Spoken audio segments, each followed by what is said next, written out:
So a topic is basically eliminate exacerbating factors. So you have to think what are those ones. Basically, erythema, oozing, excoriation, classic areas are involvement. A topic is mainly comes from like a detergent or some sort of soap that they are using over the time. So in that cases, you have to do the skin hydration, corticosteroids, typical topical calcaneum like tacrolimus or all that. Nubular dermatitis, which basically annular plaques, oozing, crusting is there. Avoid irritant if identified, then go for the steroid and basically antibiotics. Allergic is in that case is there is some allergen there. Although I feel that all dermatitis do have some sort of allergen, but allergic one, they will give you some sort of, he was using a hand cream. That's how it started. So they want you to go towards this one. Red macules is there, plaques, vesicles, very itchy. Mainly allergic is itchy. I don't think so. Other one do causes itchiness, but not that level. In this one, you have to give the coalamine lotion. Potency of corticosteroids should be given. Irritant contact dermatitis, where there is an irritant, maybe like a makeup or anything that is used. This hydrotic is very, very common. It has like a fishing and hand and feet. And we usually saw this in a very daily basis. So corticosteroid is the one that is used. Scabies is basically, and then this hydrotic one is very common in the children's and on their faces as well. Scabies is basically polymorphic and usually in the webs. And permethrin cream is basically you have to give for 5%. Then impetigo is basically honey colored crystals and antibiotics is used. Then tinea corporis is basically round erythematous, and then this one you go for the antifungal. Then comes the sleep disturbance. In the sleep disturbance, you have to check for the insufficient one or poor one or the obstructive sleep apnea. Obstructive sleep apnea, you have to always think about the Down syndrome. Down syndrome is very, very commonly linked with OSA. Okay. And they do like to ask this one. In the insufficient sleep one, the oppositional behavior is something that is linked to it. Okay. And then poor sleep is basically linked with the toddlers and all of those ones. So the link is very important. OSA, Down syndrome, then sleep is basically, sorry, insufficient sleep quality is for oppositional disorder or behavior. How do you manage? So if there's an OSA, then always think of maybe they have adenoids or tonsils that is inflamed that causes this problem. Weight management is important. Always think of depression. Then use for CPAP and avoid pollutants like smoking, allergens, and avoid use of corticosteroids. Then, same we discussed for the sleep disturbance. Set the strict bedtime. Do not send child to the bed hungry. Do you have to give them food, milk, and make sure you do use the bathroom before going to the bed. Avoid caffeine, dark, and then bedrooms for the timeout. For the sleep onset association disorder, then the nightmares, and then the night terrors. What are nightmares? That one child upon wakening is alert and recalls the dream. So nightmares, he remember. In night terror, he's just afraid. Terror is about he feels afraid. In nightmares, you do reassurance. In night terrors, you do reassurance, but you have to tell them and always wake up before 15 minutes, like whenever the episode is going to happen. Usually it comes in same time. This one is very common, the SIDS one. And in this one, the more important is basically the risk factors and the prevention. So the risk factor is prematurity. So in children who have their siblings who died of SIDS, they have more prone to that one. In the most common is bed sharing or sleeping on the surface or infant sleeping with someone. So how are you going to do the prevention? Same, back to sleep, front to play. So you have to make sure that they do like that. Avoid sharing, avoid tobacco, avoid overheating, infant bedding, and then breastfeeding, and then pacifiers should be used. Infant monitors do not reduce the incident. Then the adolescent medicines. So heads is all that you have to ask about: home, education, eating, activities, drugs, sexuality, suicide, depression, and then safety and violence. So always keep your thinking about suicide and depression when it comes to adolescents. Then mainly consent and the age of expectation. At the age of 16, that is basically the consent age. a youth 16 or 17 years cannot consent if. So when are they going to have a relationship with anyone? So in that cases, they are talking about if a youth is 16 to 17 cannot consent if the patient is in the position of trust. Young patient is independent on the patient. So if their patient is 16 to 17, in that case, if they're having a relationship with a teacher or a coach, like a person who is in their authority, they cannot have a relationship with them. So if or they cannot give a consent for them. So you have to be very practical about that one. So you have to know, or when the patient comes to you, especially the young people like 16, 17, they do come to you, I have a relationship with my coach or whatever. So in that cases, you have to involve the CAS or their family, or like at least try to explain to them what is going on. Then 14 to 15 can consent as long as the patient is less than 5 years. So a 14 to 15 child can have a relationship, but the person who he or she is having relationship should be less than 5, not more than 5. But when it comes to 12 or 13 years, the relationship should be within 2 years. Okay, so just for your idea, a 12 to 13-year old person can have a relationship with anyone who is within 2 years, not older than 2 years. For 14 to 15, it should be within 5 years, sorry, not more than 5 years. And for 16 to 17, no one who is on authority, like coach, teacher, drawing teacher, person where he is working, cafe manager, or anywhere, there where the person is in authority. So you cannot give that the consent. Half of the police reported the sexual offenses are among the children and youth. Okay. So let's talk about this suicide and depression. How could you describe your mood? So you need to know, ask all of these questions. So how you're going to see which one is their ability, how they control. So, mainly the adolescent is someone who does not like to involve with their family. They like to stay with their friends and all of that. So cognitive and basically they're concrete. The early one, 10 to 13, they're very concrete about whatever they're going to. They have a very perceive and current decisions. So they have like a proper ideas what they are going through and what they are going to do. Middle one is very, very like thorough and like emergency thoughts. Like whatever they think of, they just do it right away. Then the late one is basically they think a lot. Okay. So adolescence is concrete, the early one. Middle one is very fast, and the late one is very like they like to think a lot. So you can think of those ways. And then, the late one is very emotional, physical separation from their family. They do like to depend. Middle one is more of like, the emergency. You can think of like they are very emergency, independence, conflict. They like to like do things by themselves. They don't like to calm down and all that. Then the early one is basically they are very concrete. What they want to do, no one can change. Then the child abuse and neglect, most important is contacting the CAS. Always think of wherever there is fight between husband and wife, you have to think of their CAS. Okay? Always think of involving the CAS. It's no harm to involve the CAS instead of neglecting them. Even in physical abuse, if there is any relationship where the husband and wife or the partner is having problems with them, then and the children is living with them, always think of they might be having some sort of problem with the babies as well. So then the investigation, document all injuries on the body type, and then photography of the pictures is important. Rule out the medical causes if fracture seen. So you have to make sure that it is basically something that is abuse. It's not osteogenesis imperfecta. One of the most common differential diagnoses of the abuse is osteogenesis imperfecta. Okay. Screen for the abdominal trauma, checking for CT scan, then skeletal survey is one of the important here. What is the thing here? Skeletal survey is the children less than 2 years. Select imaging based on the history in the children more than 5 years. Neuroimaging, CT scan, checking for dilated eye examination. So checking for all of that one.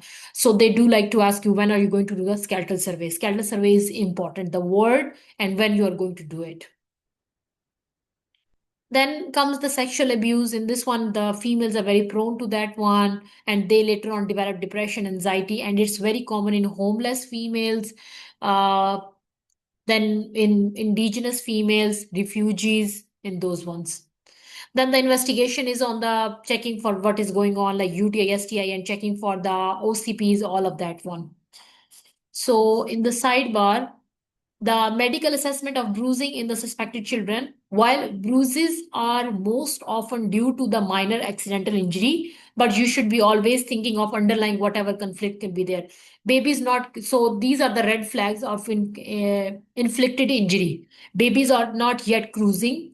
Presence on the ear, neck, feet, buttock, because there are places where it's hard to get any bruise. Not on the front of the body or the overlying bone, then unusually large or numerous, clustered, not fitting with the desired casual mechanism. Like they says, oh, he fell down and now he's having an abrasion on his back. So he fell down. How does he had it on the back? So think of that one. Like he fell down in the front and how he had it in the back. Neglect is also something you have to do the CAS. Okay. So presentation of neglect is failure to thrive, delay, dirt clothing, poor hygiene, child exhibit poor attachment to the children's, and then no strange anxiety. In cardiology, I mean, if you ask me, I did only this table, cyanotic and acyanotic, so have an idea about if they ask me anything, so I need to know if this is cyanotic, so I can at least choose from the MCQs. Then acyanotic is ASD, VSD, PDA, at arterioventricular septal defect, obstructive coarctation of aorta, aortic stenosis, pulmonary stenosis. Then comes to the cyanotic. The other one is teratology of Fallot, abstent anomaly, which is very common in the lithium consumption. Then others one is transposition, truncus, and pulmonary total anomalous, tricuspid, and hypoplastic. So you can remember how does the chest X-ray of congestive heart failure look like, okay? The boot shape, it is in teratology of Fallot. Egg shape is transposition of great arteries, and then snowman is basically total anomalous. And what else I did from here was the VST. In this one is the child has an inconsolable cry, and it's a asymmetrical, and the growth is normal growth and development, although they have this going on, and it's very common, 30 to 50%. So the talking about is the delayed growth, decreased exercise, and recurrent upper respiratory tract infection. That's why the VST is kind of common. So patient do present with the upper respiratory tract infections. Okay.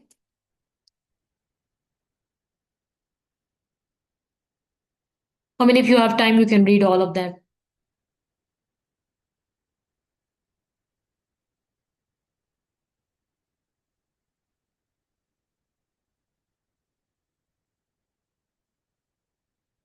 Then comes the murmur, the innocent and pathological murmur. Innocent is basically asymptomatic. Timing is very small, and then grade is less than 3. Splitting sound like physiological as 2. Extra sound, there is no extra sound. Change of position causes the murmur varies. In pathological, obviously, there should be like a diastolic, pansystolic, continuous, more than 3. Like a thrill is very loud, extra sounds and click is there, and it's actually felt like you can feel it, or you can tell by listening to it that this is a pathological one. Then you can see which age do the certain type of disease present. So the older one is ASD, pulmonary stenosis, and the younger ones are all of the other ones.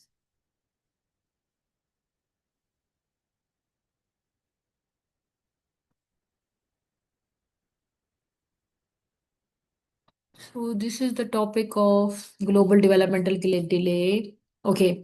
So when we're talking about this one, here you need to know is this one, the physical examination.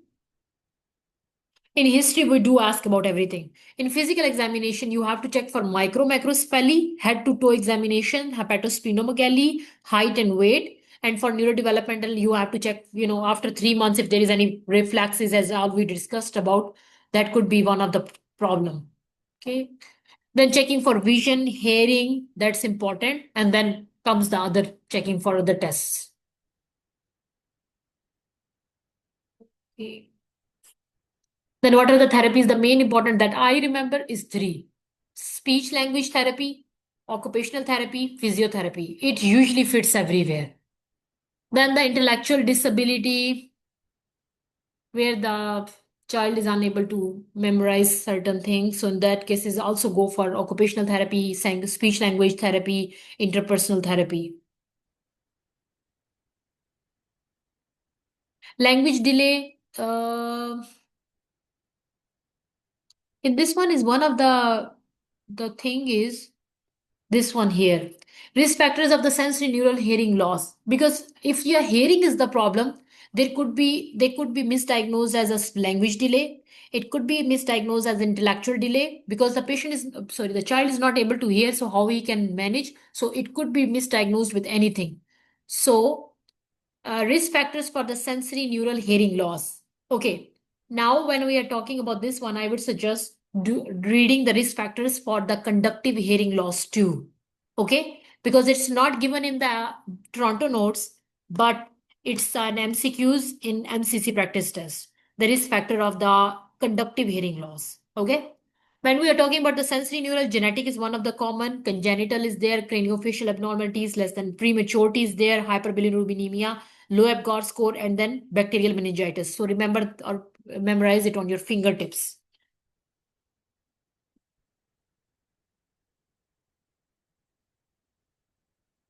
Specific learning disorder, if they don't remember. So this one important. Dyslexia is for reading. Dyscalculia is basically for mathematics. Same, it could be the CNS dysabnormality and all of that. And you always have to check for the school difficulties and modifying and informing the schools. And always check for the sign and symptoms of OSA. Obstructive sleep apnea can be linked with a speech specific learning disorder.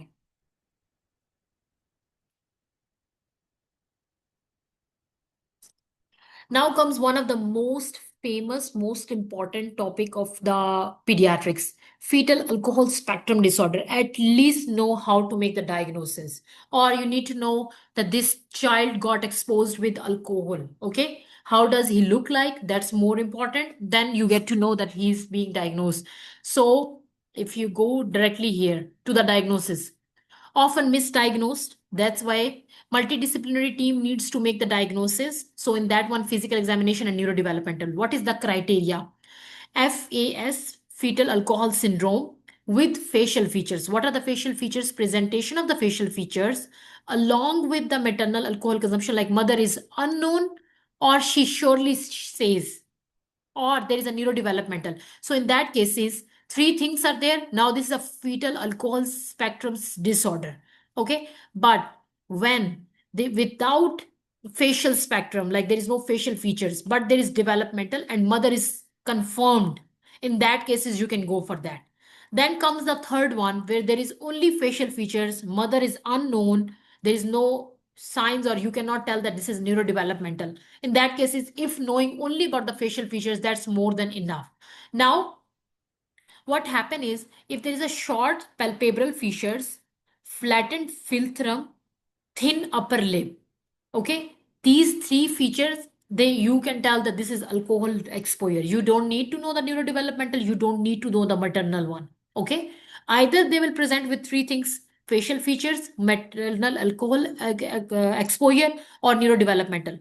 If not, then go for the neurodevelopmental maternal consumption. If not, then at least the facial one. What are the facial? Palpebral fissures, flattened philtrum, thin upper lip. Simple.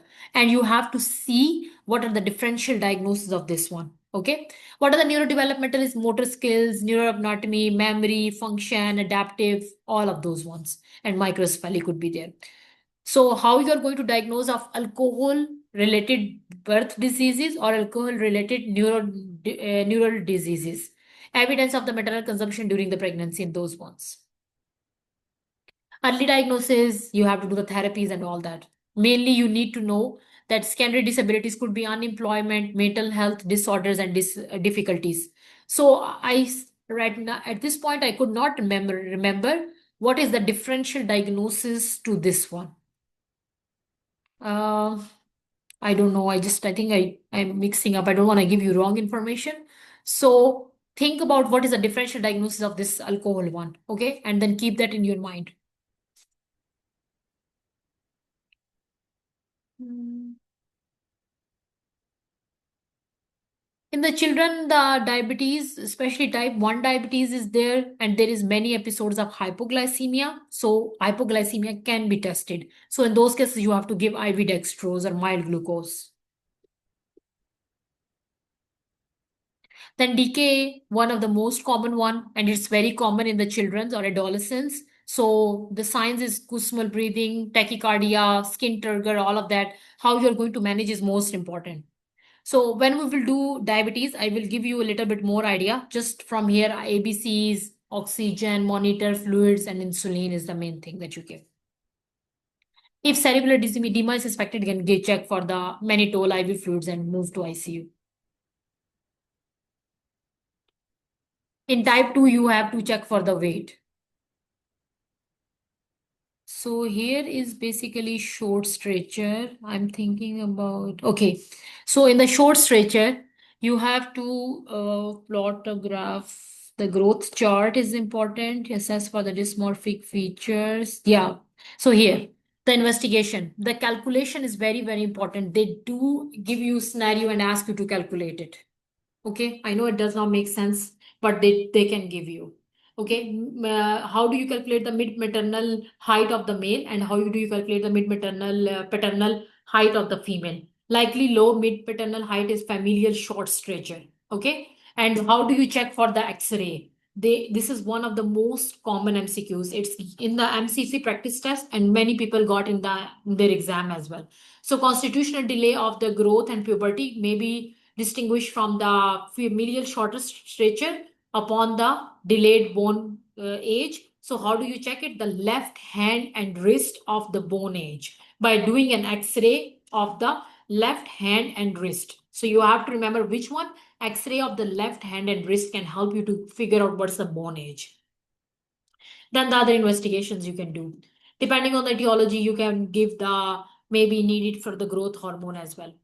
So short stature, IUGR, no IUGR. IUGR is there. In that case, is primordial, like height, weight, head circumference, chromosomal, tetragenic. No IUGR is proportionate, disproportionate. If it's a proportionate, then the normal growth velocity, slow growth velocity. Then the disproportionate is basically skeletal dysplasia, like head is different and then body is different. The normal growth velocity is basically maybe a delayed puberty. Suddenly after 9 years or after 18 years, they suddenly grow their height. Delayed bone age, mid paternal height, and then the family history, all of this one is there for the not. This is constitutional delay of the growth and puberty. And it is one of the very important MCQs. There is MCQs from this table for the diagnosis. Okay. So you need to know if this is a constitutional one, or this is a familial short stature, or this is a slow growth velocity, if this is a hypothyroidism, or this is a IUGR. So what is this one? Okay. Familial is basically normal bone age. In the constitutional delay, there is delayed bone age. Okay. So they will do mention. In the constitutional delay, they will mention often mild paternal height is normal.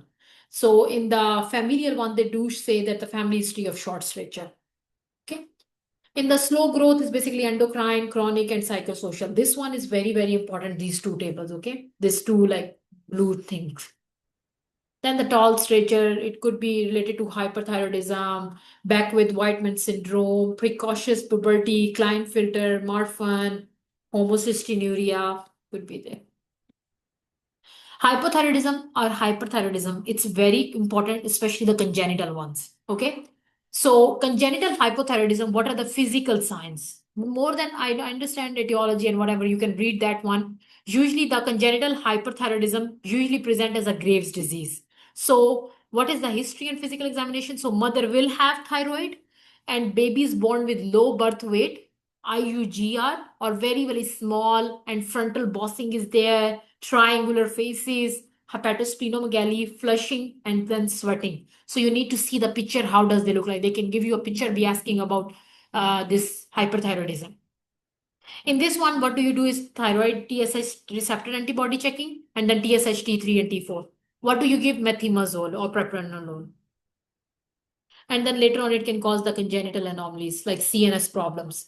Then comes the congenital hypothyroidism.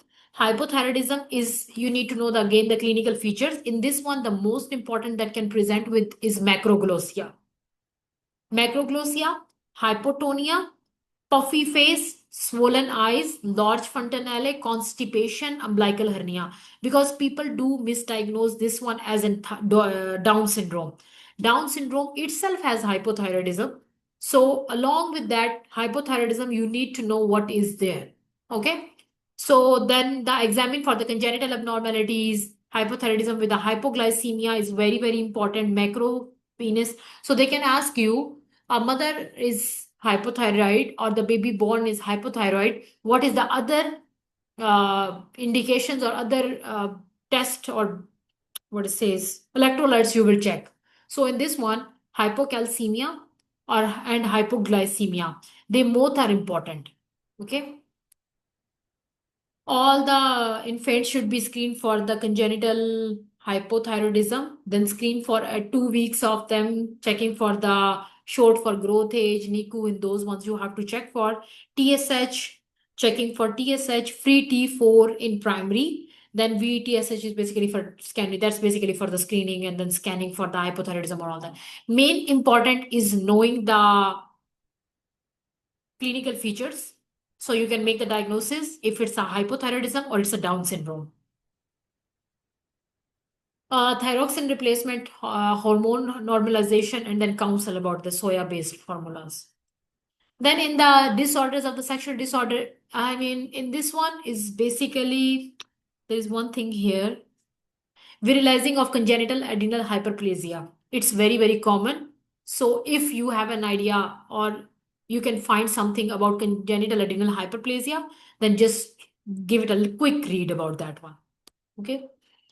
History, checking for everything, then physical examination, checking for if this is a female or male and how does it work. Then karyotyping, checking for if this is a Down syndrome or fish and SRI, by all that glucose. Always keep that your mind when you're checking for a neonate, always check the glucose and always check for the calcium level.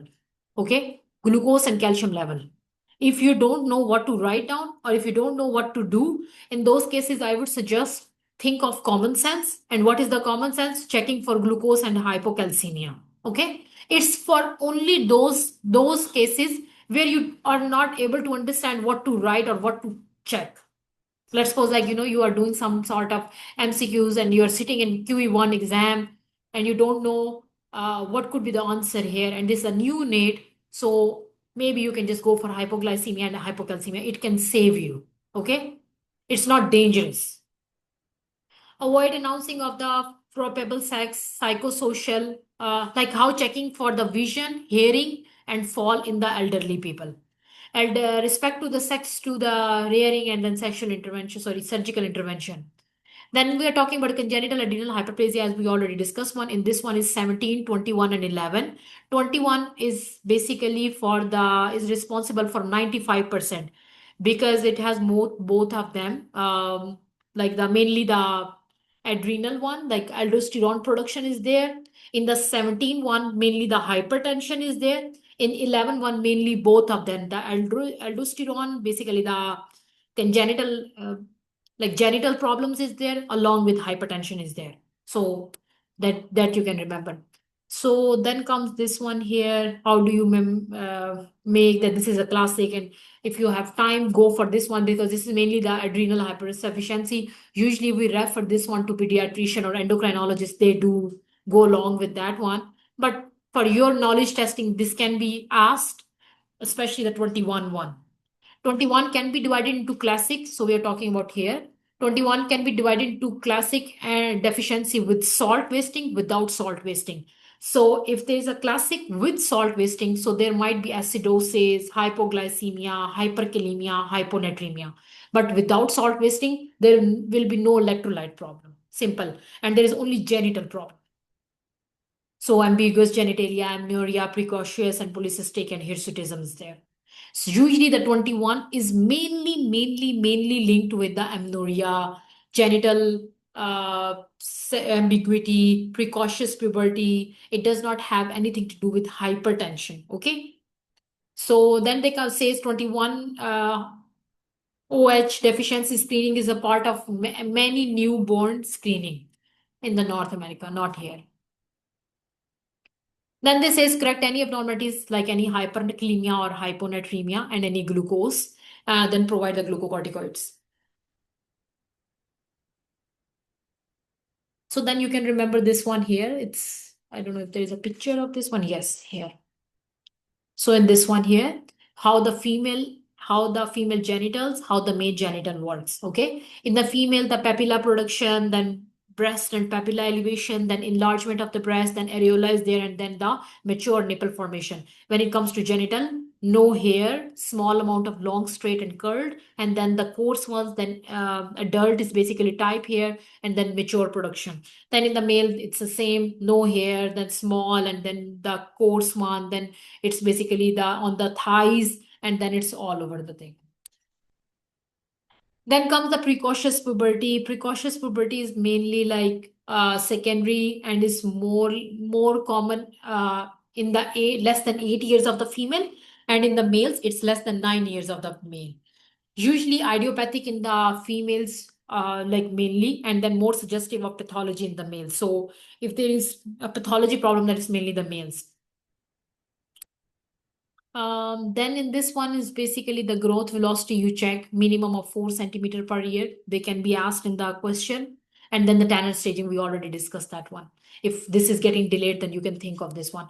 Child with proven central precocious puberty should receive an MRI to rule out any prolactinoma or any kind of that.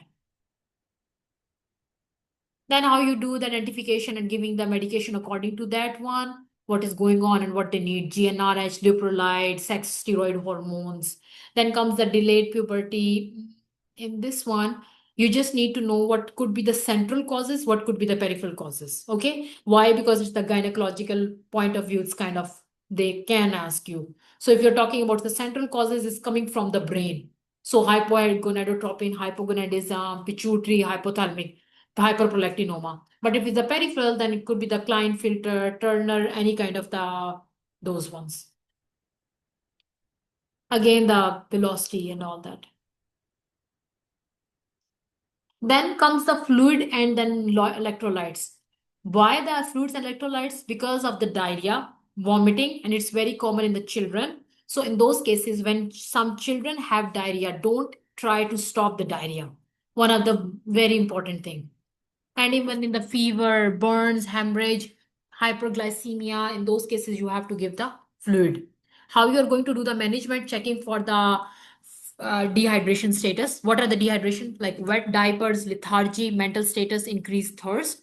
So then comes the assessment of the degree of extracellular. Then you have to check, like if you have an idea, just read this one. Mainly the eyes, skin turgor, capillary refill, anterior fontanelle, urine output, oral mucosa, and then blood pressure and pulse is one of the things that can help you with the dehydration. So you can see from the side. Then if you, I don't know if you can remember this one. I tried to memorize this body fluid thing, but I could never. So I'm not sure if you guys can do it. Although I did not see any MCQs from here, but still.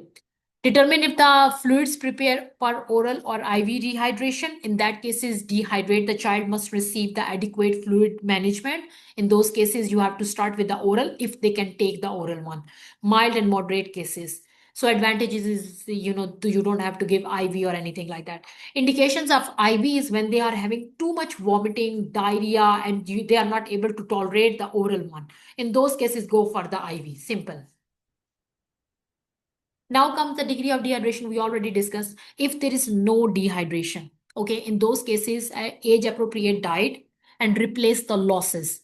If there is a mild, rehydrate, replace the losses and diet. So please don't forget about replacing of the lost fluid. We do rehydrate, we do give diet, but we never think about replacing the lost fluid. Okay, even in the moderate cases, do rehydrate, replace loss, and then go for age. Then comes the swear. In that one, we go for resuscitation. reassess, then oral, replace, and then diet. So always think of replace lost fluids. So whenever we are calculating anything, just keep in your mind, even in the scenarios, they try to trick you, and we do get tricked by them, and then we don't go for replace ongoing losses. So ongoing losses means even if you are giving the fluid and he is having oral urine output or any bleeding or anything like that going on, so in that cases you have to give extra fluid for that one. This is one of the most common management fluid replacement. Usually we follow 4:2:1. You can always think of 150:20, whatever is easy for you. In 1 to 10 kilogram, usually we go for 100 cc per kg per day, or 4 cc per kg per hour. After that, 11 to 20, add that 100 into 100. Then along with, because why 100 into, sorry, 100 into 10, why that one? Because of the 10 kg, and now they are adding another 10 kg. So this is after 10 kg. That's why we don't uh, kind of think, did not think about that part.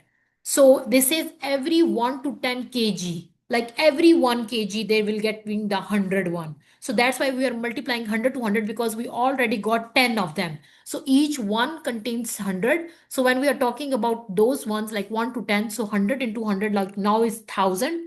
Along with that, you have to add 50. Hope that makes sense. So every, they are talking about every.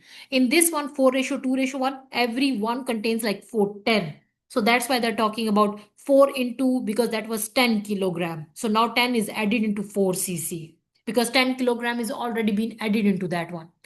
So other more than then go for another 10. And then when it comes to 20, more than 20, so in that case is 1000 plus 50, then go for another 20. Okay, try to calculate, and if does not make sense, then just let me know, I will help you to do it. Okay. Then prior to starting IV fluid, serum electrolytes values should be measured. In patient, all maintenance fluids should have a dextrose component due to their high risk of hypoglycemia. Then the common IV fluid combination used in pediatrics. Normal saline for the dehydration. For the maintenance, you go for dextrose, usually dextrose 10 water, and then moving to dextrose 5 water. Usually we're going for normal saline. Okay. Normal saline itself contains dextrose. Most common thing to remember when correcting the electrolytes, always think of cerebral edema with rapid rehydration with hypotonic or isotonic fluid like normal saline. Therefore, replace fluid slowly. Aim to adjust the plasma by no more than 12 millimole. Then continue to monitor the fluid and electrolyte status. Accurate monitoring of the fluid daily fluid intake and ongoing losses. If child receive more than 50% of the maintenance fluid through IV, serum electrolyte value should be monitored along with that. And then IV, avoid iatrogenic hyper or hyponatremia, because it can lead toward the SIADH. So now until this much, I think what you need to memorize is just this topic. Otherwise, the previous one you just have to read, and there are few words that you have to memorize. Otherwise, in this topic, all you have to memorize this formula. Okay. So I don't think so. There is many you have to do from memorization from pediatrics. It's mainly the common sense that you have to make from here. And along with that, I will help you. Where you need to remember the antibiotics, and in which antibiotics you need to remember the routes. Like, is it oral one you have to remember, or is it the IV one? And if there is any antibiotics that you have to remember the value, when we will come to that topic, I will tell you, you have to remember this value as well. Okay. So there is only certain diseases where you have to remember their names, the full genuine name. Like if you are talking about amoxicillin, then which amoxicillin? Is it amoxicillin with clavulanic acid or just amoxicillin? Then is it IV or is it oral? Or then is it 100 milligram? Is it 250? Is it how it works? Okay. So that will help you. Like I will let you know where you need to remember those ones. So electrolyte calculation, do a lot of calculation with this fluid one. All either go with 150:20 or either go for 4:1, whatever makes sense to you. Okay, and it's very important because of the burn point of view, because of the fluid replacement point of view, and one or two questions do come from this topic. So that's why it's very, very important, and you have to do make sense with this one. So then vomiting, you need to just know what are the tests you have to do. So checking for the everything. Then don't forget about the lactate, just to make sure that this is not having any kind of ischemic